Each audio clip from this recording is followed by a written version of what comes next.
It is top of the hour and it's time for Making a Difference. I am your host, CJ Metcalfe. And on this show, we like to interview people in our community that make a difference in other people's lives. I'm very proud to bring people in our community and the things that they are doing. I'd like to remind you that this show is sponsored by the Gulf Theater at the Military Heritage Museum. We appreciate their support, and if any of you would like to sponsor a show, you'd be surprised how reasonable it is. You can either contact the radio station or contact me at cjkdwradio@gmail.com, and we will be happy to get you on board. Okay, you know I'm a patriot. Oh boy, am I. I love my country and I love my flag. And anything and everything to do with that, I like to expand on. There's so many wrong things that we do that we don't mean to. We have good intentions, but it's just out of habit or laziness. I don't know what to call it, but there are things that you should do with your flags that make them last longer, make them visually displayed better. And on today's show, what we're going to talk about are flag poles and the flags that fly on them. This is some of the people in the community have flag poles, and there are do's and don'ts and things about it that you might pick up some valuable information. So, to bring that information to you, I have Diana with Bates Flags and Flagpoles. They are a locally owned company owned by an Army veteran, I'm very proud to say. And they do many of the installations that are around in our community. So, um, I am anxious to bring her on. Her name is Diana, and she is with Bates Flag. Diana, I'd like to welcome you to the show. Hi, good morning, CJ. Good morning. Okay, Diana, let's start this off. How many years have you all been doing flags? It'll be 9 years this year. Wow, wow, wow. Yeah, What a yeah. thing to get started in, right? Well, yeah, it's nothing we ever expected to be doing. Well, and I know that when it comes to putting in those flagpoles, that is hard work. I mean, Yes. yeah, not for the weak at all. Um, okay, a flagpole. Let's talk about a flagpole. Typically, how far down in the ground do they go?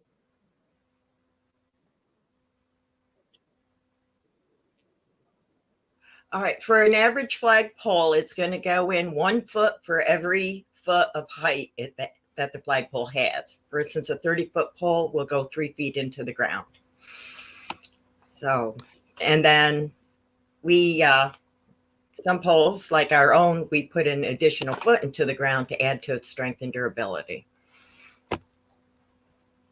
Well, I know that recently I was at your place of business and there was a flagpole out front that you touted made it through a hurricane because it is so sturdy. Yeah, that thing wasn't going to go anywhere. And so Yes. I take it that it was sunken into the ground quite a ways in order for that to be. Yes, that's our Bates signature pole. It's one that we build ourselves. It's a 20-foot exposed height pole, but it's a 23-foot total length. So we put it that extra foot into the ground, and that adds to its strength and durability. And then it has the same wall thickness as a commercial flagpole. So that flagpole isn't going anywhere. So, what is the difference between residential flagpoles and commercial flagpoles? A commercial flagpole is going to have a wall thickness of a 0.125 uh, nominal wall thickness or higher. The residential flagpoles, like you find at Lowe's or Home Depot or even online, are less than a point, or from a 0.03 to a 0.066, which is very, very thin. Okay, so your residential flagpoles, are they the same thickness as the commercial flagpoles that you sell? Yes, yes, Whoa, okay. So that yes. pole's It's not going to go anywhere. no, that flagpole's not going to go anywhere, and with that extra foot in the ground, that adds to its strength. So that with the wind shears, when we do get the tropical storms or the hurricane winds, it's not going anywhere. This pole survived Hurricane Charlie. No, I was amazed at that. Okay, now a flagpole, um, we commoners will say a flagpole is a flagpole, but there are actually parts to that flagpole. Oh, yeah. And if you would start at the base and work your way up and name the proper parts. Okay. A proper in-ground flagpole is going to have a sleeve. You don't want to cement a flagpole into the ground without it because the cement will eat the flagpole. The second stage is the shaft, which is the main pole. With going up the pole, then you have your cleat. If it's an external halyard flagpole, where you tie the rope. The rope is also called a halyard or lanyard, depending on your terminology. Then you have your truck assembly at the top of the pole, and that can be either internal or external halyard. That's the pulley system. And you can have it either stationary or revolving. The revolving allows the flag to sway back and forth with the wind. And then you have your fennel, which is the ornament, which can be a ball or an eagle or a cross, depending on what you get. In Florida, I don't recommend the eagles. And and then, of course, you have your snap hooks, which hold the flag to the halyard, and then your flag. Wow. Wow. So, Okay. Well, I know that sometimes, let's talk a little bit about maintenance with the poles. Now, the poles that you offer, are they going to stay pretty forever? Is that a good one? are they going to? Well, they can if you take good care of them. All flagpoles need some kind of maintenance. You know, some How do you people. take care of a flagpole? Well,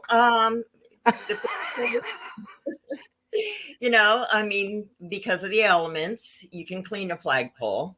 Sure. Because Hmm. of the elements and the rubbing of the snaps against it, it'll get black marks. That can all be cleaned off for at least enough to reasonably enough. For the halyards or the ropes, they'll need to be changed. And if you have a good halyard, it should last you 5 or 6 years minimum. If you're using the wrong kind of rope for your halyard, then you're going to have some problems. And you always want to change your halyard when you start seeing it fray. Otherwise, you're going to run into money having it replaced. Yeah, I know if a halyard breaks, then you have to Yeah. bring in a lift truck in order to be able to get to the top to And put new halyard on. Well, I noticed that like at the top of some of the flagpoles, where the pulley and the halyard are, that it gets all frayed there. What causes that? a lot of that is caused because you're putting the flag too high up. You're trying to keep it right up to the top, next to the pulley when you're tying the flag to the pole. And that causes a lot of friction on the halyard because the flag is whipping around in the wind. And so, what you want to do is give it a little bit of slack. You want to give it a couple of inches slack. So, when you're raising your flag and you feel it hit the top of the pole or the pulley, you want to let it lower at least 4 to 6 inches. And that gives that halyard some breathing room. 4 to 6 inches. Wow, So, 4 to 6 inches. that's a lot. People are going to think you're flying it at a half staff. No. Actually, that 4 to 6 inches gives it enough slack where it doesn't, you don't really notice it. Some people will go a little less than that, but it gives it that slack, so you're not getting that added friction against the halyard, which is going to cause it to wear out sooner. Well, and also I know on some flagpoles, and this one drives me crazy, is in the wind they cling and clang. What's doing that? Yeah, that would be the snap hooks, the metal snap hooks that hold the flag. And you can get covers that help muffle the sound on that. And So, does that banging against the pole with those snap hooks, does that interfere with the wear and tear on the halyard? uh, it can wear on the halyard, but it marks up the pole, and it's annoying to the people that live around it. But it can, the clanging can on the back where it's tied to the snap hook can cause some wear there. But there are covers that you can get that will help muffle that. And some people will tape it up to help muffle it. My producer, for those of you that are on video, is going down some parts and things like that to a flagpole.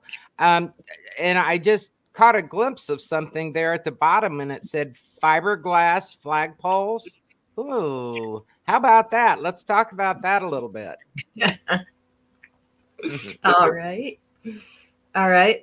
Some people like the fiberglass flagpoles, and the company that I work with offers a 20-year limited warranty on theirs. They're made in the USA, the ones that I get from them. And what the fiberglass offers is higher wind resistance because of their flexibility. And they're nice looking poles. Do they come in colors? Well, you can get a fiberglass flagpole in color. Yes. Most flagpoles you can get in different color tones. Usually bronze or black or just white. So. Okay, wow. But then through the elements, you're going to have to repaint it. The fiberglass flagpoles, yeah, they do need a little more maintenance because of the Florida sun. A lot of the parts on a fiberglass flagpole are plastic, and with the Florida sun, it does deteriorate a lot of the materials, including the fiberglass. So they will last you a while. They can be very nice flagpoles, but you'll find yourself having to paint them. When they get the mildew on them, it's harder to clean the mildew off from them. So there are disadvantages to the fiberglass. Up north, they're great because of the cooler weather and the sun's not so harsh. But you want to consider the components on any flagpole when you're considering Florida. Putting one in. Jeez. Wow. This is interesting. I mean, how many people knew this much about a flagpole? You know, you put it out there and put a flag on it. That's it. But it's a lot more than that. Okay, now you talk about maintenance on the flagpole, of cleaning it, of doing different things to it. How is the average person supposed to be able to clean a flagpole? I mean, I have no jungle experience, so I'm not good at climbing coconut trees or anything. How on earth would you get up there? Okay. Well, in most cases, you do need to use a bucket lift, but you can use some simple chemicals. You can use stainless steel cleaner. You can use a boat cleaner. If you clean it on a regular basis, the more frequently you clean it, the less stubbornness you're going to have. Some people like to clean their flagpoles annually. Some wait until they say, "Oh well, now I want it to shine." But clean. You need to start from the top and work your way down. Let's see. It's either paint a room or go clean the flagpole. or do the dishes. Now, which are you going to choose? Oh, Well, yeah, I've heard, I don't know this, we don't know this, we haven't tried it, but I've heard that they have those power cleaners with the suds that you can use, and you can use a power cleaner on the poles. And some people, they have the ones like they use that had the little foamy chemical attachment, and you can put your cleaner in there and just spray down your pole and then rinse it down, and it'll be fine till the next time. hey, folks, anybody out there that's feeling creative, that might be a nice little gadget to invent, something that would hook to your garden hose and shimmy up your flagpole and clean it. Because the expense of bringing in a bucket to get up there, no, Yeah, no. yeah, it can be expensive. Um, if you have a nice sturdy flagpole, you can put a ladder against it. But if you have a 30-foot pole or taller, you're not going to be putting a ladder against that. Or Not me. Mm-mm. no. Okay, I've got another question for you. Oh, looky at that. Yay. For those of you on the internet, they've brought up a picture with Blessed Mario. He's in the center on the left there of Diane, and there's Diane, and another next to Diane is another one of my favorite people who has been on this show before. Coos, we'll just call him Coos of the Patriot Writers. And then I'm not sure who the other gentleman is. Have I met him? Yeah, I have. Yeah, that's Rob Steinbacher. He's been with us for 6 years. Yeah, I think he was there the other day working, I believe. Yes. Okay, I've got a question about the flags themselves. Now, you sell flags, right? Yes, I do. I Well, sell. what am I doing wrong? My flags I fly the Marine Corps flag, the US flag, and the POW flag all on one pole. Ugh. But I've noticed, especially the Marine Corps and the POW flag, they fade. They just fade so easily. It's like I'm nonstop replacing them. I'm like, I could replace them like every 6 months. What is with that? What am I doing wrong? Okay, with the flags, the printed flags, they're made out. Most of them are made on a denier. On a Printed on what? a denier. They're printed flags. And Okay. all right, if it's the fading, then you want to try to get a flag that has like a solar max to it, or it's a product that when they're manufactured will help deter sun fading, but all flags are going to fade.